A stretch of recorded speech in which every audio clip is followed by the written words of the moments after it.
What's going on, everybody? Nick here. I'm down in London at PMC's purpose-built Atmos room. It's a demo room and a full-on mix facility. Lots of speakers in here. It sounds amazing. And I'm gonna hang out with mix engineer and producer Heff. He's been in the music business for a long time. We're gonna talk all things PMC, listen to some music, just have a good time. Let's do it.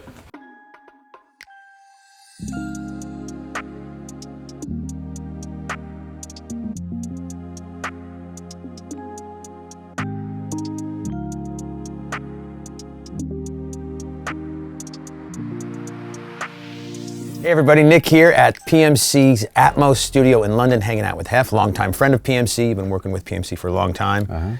And this is an amazing sounding room. You guys, they played me some mixes before we started the cameras rolling, and it just sounds incredible here. Yeah, it does. Comparing it to Sweetwater's Atmos room now, we're really kind of, you know, Atmos is new for me personally, but it's new for Sweetwater too, and just the speakers are amazing sounding.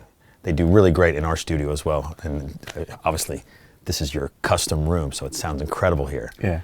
Can you tell the folks a little bit your history with PMC? So I am a recording and mix engineer. Been doing it for a very long time. Yep. And been in the industry since probably 1984. Okay. And spent a long time working with Trevor Horn and Steve Lipson at Psalm Studios. So I was involved with Trevor's big hits back then and Stephen's big hits. And actually, I first came into contact with PMC 30 years ago when they first started. Steve and Trevor and I were making an album in Scotland. And in that moment, I decided I hated PMCs, not because actually I was young and a bit of an idiot, but the album I'd just made was terrible, but I didn't want to admit it to myself. Right. So we'd made this album. We'd spent 9 months making this album, came down to London, heard it on speakers that actually told us what was going on. It was terrible. So I had two options at that moment.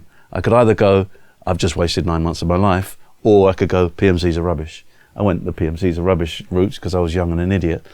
But actually, over after about 4 or 5 years after that, I started working with PMC and realized they're just accurate. Right. And I'd done a terrible job in Scotland. So really, my relationship with PMC was started as a customer. Okay. And I began to realize that their accuracy was paramount to the quality of my mixing. And then my relationship with them really became more concrete when I was involved in building a recording studio in a nightclub in central London called Tape. Okay. And we installed a QB1 XBD system in there, which is extraordinary. You'll see it later on today. I'm looking forward to that.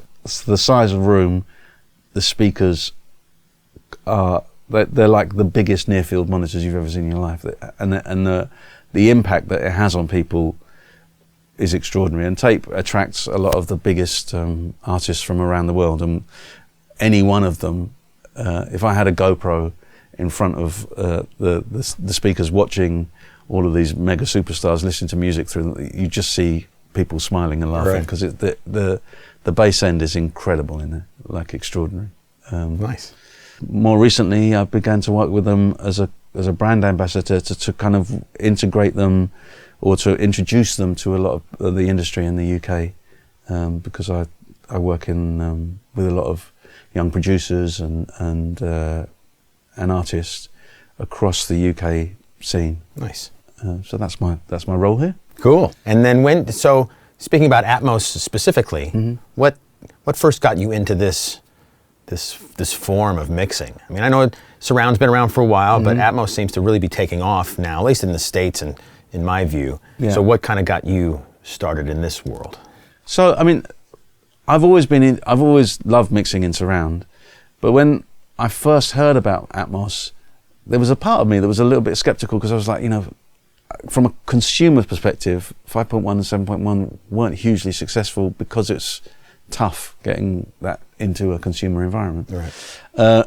But the thing I loved about the idea of Atmos is it's this kind of object-based mixing, as opposed to it being discrete speakers. It's much more, for the mix engineer, it's much more immersive to be able to just kind of say to yourself, I'm not putting a sound there, I'm in that speaker, I'm putting a sound up in the sky there, or up behind me over there. Or it's much more spatial from a kind of mindset perspective. Sure. So the first time I did a Atmos mix, it was actually diabolically bad, because it was just so much fun throwing stuff around the room. Because 5.1 mixes were often just all of the energy coming from the front and a kind of bit of reverb, and maybe if it was a live thing, the audience coming out the back. And Atmos mixes, Atmos music mixes, when they're done well, are much more than that.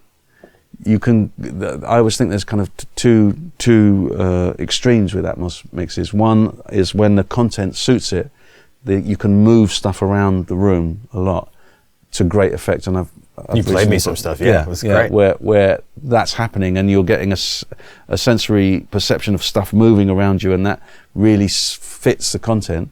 But there's also another stuff which I can play you later. There's also other mixes I've got where there's nothing moving around, but you are placed in a space, which is unlike any stereo space. There is something that happens to a human when they listen to music in that way that changes the way they receive that music. So I've played that. We have a mix of a live orchestra playing with a singer, and I've played that to my son who's 18, and to people up to the age of kind of 60, 70. That whole age range is blown away, right? Because that mix places you where the conductor would be. Now, I've worked in the music business for a long time. I've never experienced that before. For sure. And certainly my 18-year-old son hasn't. So for the listener, it's a completely different experience to 5.1. So that's what introduced me to it. And this room, which was designed by a few people from Dolby and PMC, and Oli, who runs the PMC here, designed and kitted out this room. Sure. So as soon as I started mixing in this room, as you've heard, it was such a great experience. I just loved it. That's cool. So you hear a lot making music. Yeah. Nice. Can you tell us what speakers are outfitted in this room? Do you have it all memorized in your head?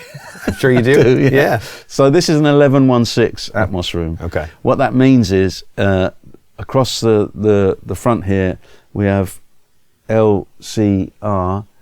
They are MB3s. Okay. They're PMC MB3 XBDs. So there's a bass extension on all the LCR.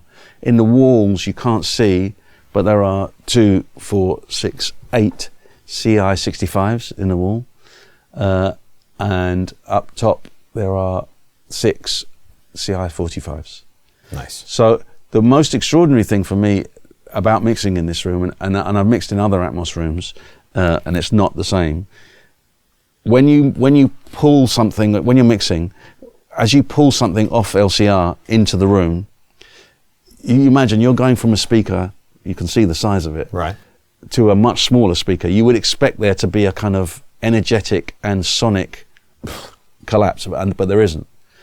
So there's a great consistency within this room, and it speaks volumes about PMC's consistency within the brand. So as you pull stuff around the room, it doesn't feel like you're going through different speakers. In fact, the speakers almost become invisible. Right, just the sound moves. Yes, yeah. So which is actually a perfect Atmos room, because when you stop noticing the speakers and you're just mixing in the space, that's what Atmos should be. So this room in particular, I love mixing here because of that, because I don't really notice the speakers, I just notice the space. That's amazing. And we have a lot of the same speakers in the Sweetwater Atmos room, and it sounds amazing. Different vibe, because we're next to an ISO booth, so there's window on one side, but still the way the room was tuned and where the speakers were placed, you still get that same sort of immersive effect. So obviously the speakers translate in different environments. So that's really great too. Yeah. So I have a quick question for you. Why, if you can answer this specifically, why the size and the shape of the speakers? Especially the ones that are on the ceilings. You can't see the ones on the walls, of course, but at Sweetwater's Atmos rooms, the ones that are on the side, they're on stands. We're not mounting, because again, we have the windows on the side. We had to work around with the room we had. It wasn't designed as an Atmos room originally. So why the size and the shape of the speakers? So the great thing about this range of these CI speakers is their size and their depth. They're very, as you can see, they're very shallow. Right. And for an Atmos room, if you go to most traditional recording studios, and this is often a challenge, where you walk into a studio and there's not much height in the room, because a stereo system doesn't need that. Right. So one of the challenges is often how to fit the heights in with a normal speaker. With the CI series, it solves a huge amount of those issues because of the size of them. But as I said before, the voicing of these PMC, the CIs, matches the MB3. So as you move audio around the room, you're really not noticing that you're moving from one huge speaker right. to another much smaller speaker. So it's a perfect for an Atmos setup, especially when you're dealing with this many speakers, which is 18 speakers in a room. If they were all huge speakers, it would be ridiculous. Right. So it's the combination of size against voicing and quality of audio. This room is a very well-tuned room, and it sounds great. But I've heard PMCs in many rooms, and generally they blow everyone else away. So I've never been into a room and put PMCs up against any of their competitors and kind of gone. They work in most rooms. Nice. Well, thanks for all that information. That was a lot of fun. You're very welcome. Cool. Thank you. Cheers. Cheers.